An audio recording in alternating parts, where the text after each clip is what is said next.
Hi everyone, my name is Armine Bazikyan from Bazikyan Law Group, and this month we're going to be talking about how you should react when a person actually passes away and they have a will in place, and the things that you should do. So whenever an individual passes away, the court system or the probate court identifies that individual as a decedent. And so when a decedent has a will in place, meaning something written in some format or another that tells the person, that tells their loved ones what to do when they've passed away, is considered a will. When they have instructions written out, the probate code deals with it different. So I want to go through the steps that need to be taken. So in California, when someone has a will in place, we're going to consider that individual to have passed away testate. Okay, which means that they passed away leaving behind some instructions. Now, a lot of times, and this is a huge misconception in the public, people think that if they write a will, their loved ones don't have to go to court, a judge is not involved, everything is dealt with on its own. This is not true, absolutely false. If you have written a will, your loved ones are actually going to have to go through that probate process. Same result happens whether you write a will or you don't write a will.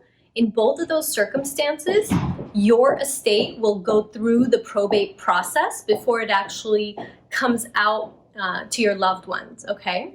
So I want to make that very clear because it's a huge misconception. A lot of times loved ones will come into my office and they'll say, my mom or my dad passed away and they had a will in place, so we should be fine, right? Everything's okay, we don't need to go to court. And it's very sad for me to tell them, unfortunately, no, we do have to go through this lengthy process and we have to go through this expensive process, because even though your mom thought that she was doing the right thing by writing it, she wasn't. The will by itself does nothing good for the loved ones, okay? So you have to take that will, you go to probate court, and you actually have to probate the estate, meaning you have to go through the same steps that you would have gone through had your mom not had a will in place.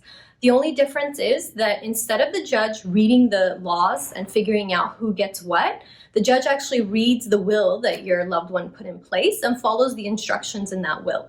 Those are the actual main differences.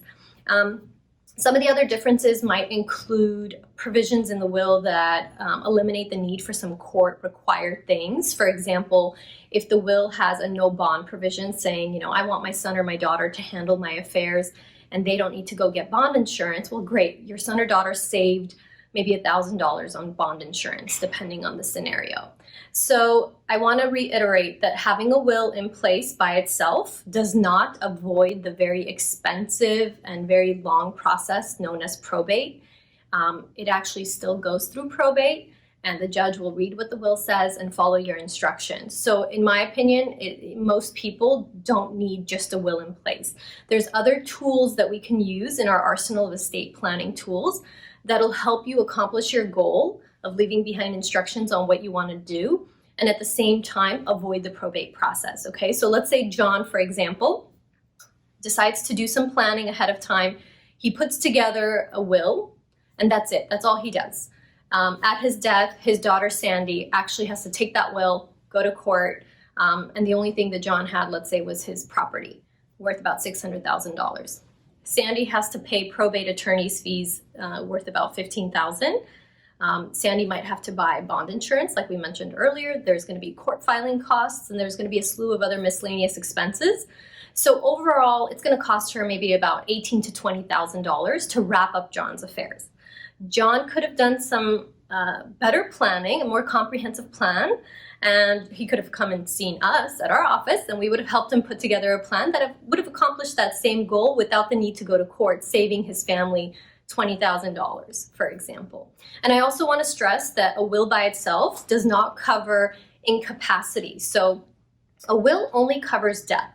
It only tells the court what to do if you have passed away. So if at one point John is extremely ill and he's mentally incompetent by that point, he can't make any medical decisions for himself, he can't make any financial decisions, he's lost capacity, that will is absolutely not going to help the family. The family is going to have to go into court and get what we call a conservatorship to be able to handle his affairs and make medical decisions. So please consult with our office. We provide free consultations. We will sit down with you free, complimentary, and tell you exactly what it is that you need in place and what is going to get the job done with the least amount of money coming out of your pocket and your loved one's estates in the future. So contact our office.